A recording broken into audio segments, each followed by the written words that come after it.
You know the Blue Jays have been playing bad lately. When they go to Baltimore and lose.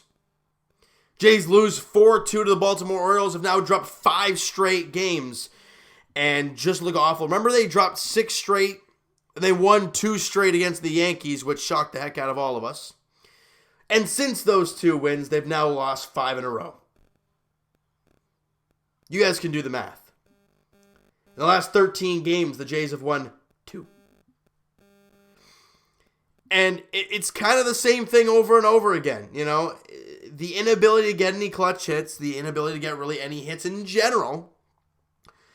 And your starting pitching just doesn't give you anything lately. You know, we know what Edwin Jackson's been for this team. Trent Thornton, over his last couple starts, hasn't looked the greatest. Stroman and Sanchez, in both of their last starts, looked awful. They just haven't looked good. You know, Trent Thornton today, again, first inning, he looked pretty good. You know, had a quick inning, good job. Second inning, he got all the out. He got the 3 guys in order. Problem, he walked 3 guys in between there to load the bases. They did not get a single hit in that inning, but they had the bases loaded. He walked 3 guys. Then you go to the third inning, and Trent Thornton, again, struggles hard. You know, he reminds me a lot of Aaron Sanchez. When it's all, he has the stuff to play in the big leagues. He's got a 94 miles an hour fastball. He's got an awkward delivery, so it got deception on the ball and everything. And he's got that beautiful curveball when he can throw it over for strikes or even get it close to the strike zone. It looks good. But for Thornton, when he loses the zone, he downright loses it. He can't find the strike zone. He loses it completely. I mean, you saw it in that inning where he walked 3 guys. You know, and then you go to the third inning where they give up an RBI double to Trey Mancini and an RBI double to Chance Sisco. The funny thing is, before all these runs happen and Trent Thornton has a rough outing, to lead off the ball game, Eric Sogard absolutely blasters a pitch deep and gone to right field. And the Jays have the 1-0 lead early, and we're like, all right, that's what you like to see. Get off on the right note there early on the road trip. Then the offense goes cold. Thornton gives up a couple runs. The Jays go down 2-1. Then in the bottom of the 4th, Santander doubles home Jonathan VR to make it a 3-1 game. And we're like, you're kidding. Are we actually going to lose to the Baltimore Orioles? Now, ideally, we're not that much better when it comes to the record-wise and everything, but you think of Baltimore, you think of yikes. And the Jays try and get something back there in the top of the 8th. You know, Lourdes Gurriel Jr. walks to get on base. Great job. I mean, we've seen this all game long, all season long. We got runners on, but the problem is bringing them around to score. You know, he walks on 4 pitches, as Lourdes Gurriel. Next batter, Randall Grichuk. And he rips an RBI double to right field down the line. It's a weird... Anytime you hit a ball the other way down the line, it's tough. It's really, really difficult to do. And he painted it down the line. Great job. His 10th double of the season. And that cuts the lead down to 3-2. But as we say over and over again, when you score a run and try and get back into a ball game, you want to put up a 0 the next inning. Sam Gaviglio comes out and gives up an RBI double to Jonathan VR. And just like that, the lead is back up to 4-2. And that's the way it finishes. Now, we ain't going to spend much more time on this game, because why bother? There's actually quite a few positive things down in the minor leagues to talk about. So first off, Eric Sogard was 2 for 4 with an RBI, obviously the home run and the run scored. Good job there for him. Lourdes Gurriel 0 for 3 with a walk and a run scored, obviously in the RBI double from Randall Grichuk, as we said. And Vladdy struggled. He was 0 for 3 with a strikeout and a walk. I mean, his average is now down to 243. He's still trying to find himself in the big leagues, but he's not doing too bad. He's still always that presence when he comes to the plate, like, look out, something big could happen here. You know, and Randall Grichuk obviously 1 for 3 with the RBI, and he walked. And I got to say, that walk that he didn't have, the reason I'm picking that out, it was at least 10 pitches, and then he drew a walk. It was a great job by Grichuk. I think it was in the first inning, actually, that he did so. Great job by Grichuk. Teoscar Hernandez goes 1 for 4, and you know what? Since Hernandez has come back to the team, he hasn't been that bad. When he got sent down, he was hitting 189, and after today's game, where he went 1 for 4, he's now hitting 199. So I know it's still very low, and it's still not a very beautiful batting average whatsoever. It's progress. And for Teoscar Hernandez, he didn't have many positives in the first, month and a half of his season. There really wasn't much. Now he goes down, makes some adjustments, comes back up, and since he's been back up, I don't know his exact number for when he was sent down, he was hitting this, and then since he's been brought up, he's been hitting this. But what I know is he hasn't done too bad, guys. I mean, he's had one game where he's gone over, and in every other game he has at least one hit. I'll take that any day from Teoscar Hernandez. You know the strikeout numbers are going to be there for Teo. You just know that's going to happen. So I've kind of succumbed to the fact, like, if he can bring some hits, then we'll take some strikeouts. I'm okay with that. But when he was struggling hard, couldn't hit a beach ball, and striking out a lot, it was awful. It was just really bad for Teoscar Hernandez. But good to see him coming around here. Freddie Galvis went 1 for 4. That was it. And Danny Jansen, 0 for 4 with 4 strikeouts. Last time we saw that, it was Teoscar Hernandez, and then he got sent down. Obviously, Danny Jansen won't be getting sent down because who the heck's coming up, and you're going to have Mealy start? Yeah. So for Danny Jansen, I don't know what the heck's going on with him. We talked about in the last video how he had a really good game, went 2 for 3 with an RBI, the only positive in the last game. And then he goes 0 for 4 with 4 Ks today. I mean, just a rough time for Danny Jansen right now. And that's about that. On the mound, we already talked about Trent Thorne's rough outing. 5 innings, 7 hits, 3 runs, 3 were earned, 4 strikeouts. And he only walked 3 guys. And look at that. All 3 guys were in that 1 inning. So, I don't really know what to go with. Trent Thorne, obviously, still a young guy, still learning his craft here in the big leagues. And there's going to be bumpy roads, and this is one of them for Trent, but it's okay. Tim Mayza came out in 2/3 of an inning, gave up 2 hits. He struck out a batter, but didn't give up a run at all. Good job there. Daniel Hudson, an inning and a third of no hit, no walks, and a strikeout. And Sam Gaviglio, obviously, the 1 inning of 2 hits, 1 run, 1 was earned, the only one, and a strikeout. So that's it for the actual Blue Jays team. Let's get down to the minor leagues here, because there's a lot of things to discuss. The first thing is the Buffalo Bisons played today. There wasn't a lot of good things to talk about when it comes to Buffalo today. But David Paulino, acquired in the Roberto Osuna trade last year, has been kind of up and down with health issues, had a rough time last year, and then ended the season with the Blue Jays. And didn't do very, very minimal time, but he didn't do too bad in that time. And started the year with Buffalo, struggled a lot, and then it got injured again. And we're like, great.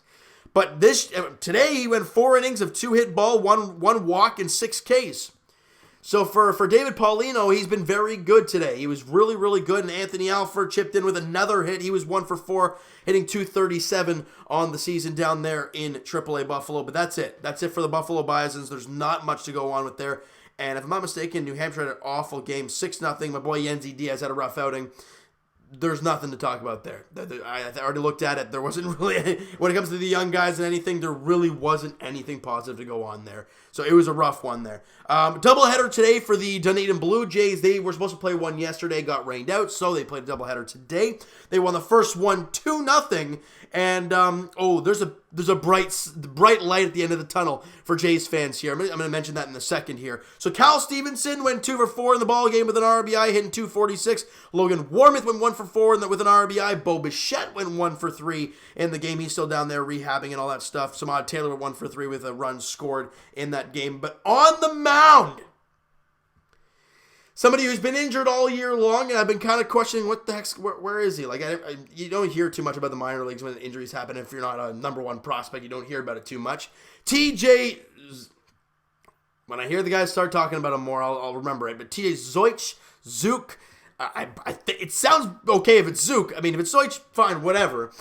But this guy's a dominant pitcher, guys. I mean, he went 4 innings today, 1 hit, 1 walk, and 7 strikeouts down there in Dunedin. And the reason that is so big for this team, I think he's 23 years of age, former first-round pick, was injured all year, and he's expected probably to come up with Bo Bichette up to Buffalo at some point soon. So that is great to see from the Jays minor leagues, seeing a guy like Bo Bichette come back from an injury, seeing Griffin Conine get into action there not too long ago, seeing TJ Zook get back in there. We talked about him in the last video. John Harris getting back into the mix of things. So it's good to see for the Jays organization to see these young players getting healthy and working their way up to where they should be this season. So it's good to see there. And in Game 2, Dunedin shut them out both games. They went 11-0, and my man, Joey Murray, who I swear should be called up to Double-A fairly soon, he went 5 innings of 1 hit ball, 2 walks, 6 strikeouts. This guy in 7 starts has an ERA of 1.49 there in Dunedin. He should be called to Double-A. I'm just saying. And with the bats, well, you scored 11 runs, so you know it's going to be a good one there. Cal Stevenson 1 for 4 with an RBI and 2 runs. Logan Warmouth 1 for 3, walked, RBI, and a run scored. Good job there. And Bo Bichette.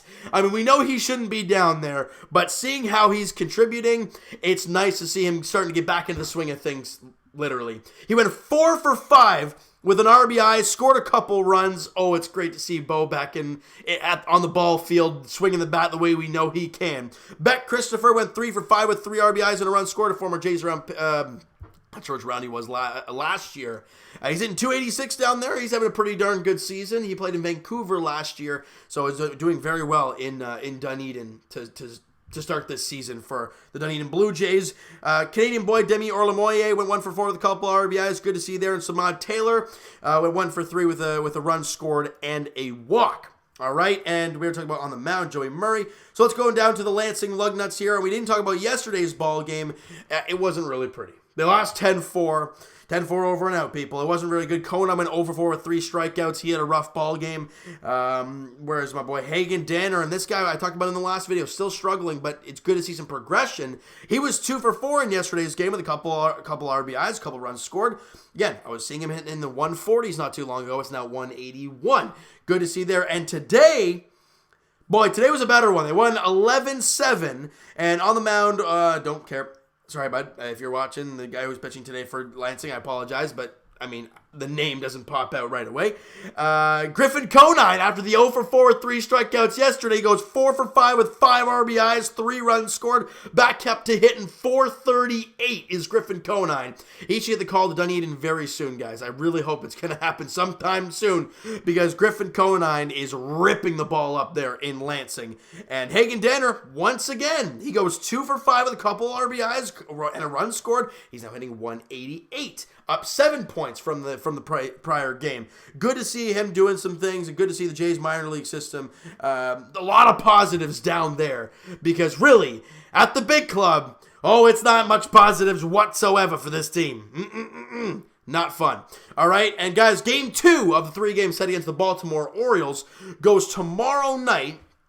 And the Jays look to actually win a game and end the 5-game losing streak and beat the damn Orioles, because that'd be nice. And the starting pitchers are Edwin Jackson and David Hess. This game has, if you're looking at numbers and all that stuff, this has, the matchup just looks like a 10-8 or 10-9 or 11-10 type of game. The reason I say that, we all know Edwin Jackson 0-4 with an 11.90 ERA. David Hess 1-8 with a 7.08 ERA. Both pitchers are having bad seasons. So for the Blue Jays, you might actually have a chance with Edwin Jackson on the mound. But I don't even know anymore, because this team is confusing as hell. The Jays are struggling. The minor leaguers aren't. The Orioles won today and beat the Jays, so if you want to talk about going for that first overall pick next year, I guess it's working, but it's a long way away from starting to think about that kind of stuff, people. All right, so guys, you know what? That is going to do it for this one. You guys enjoyed the video, and you guys did not enjoy the ball game today, but enjoyed talking about the minor leaguers, because I do every single day.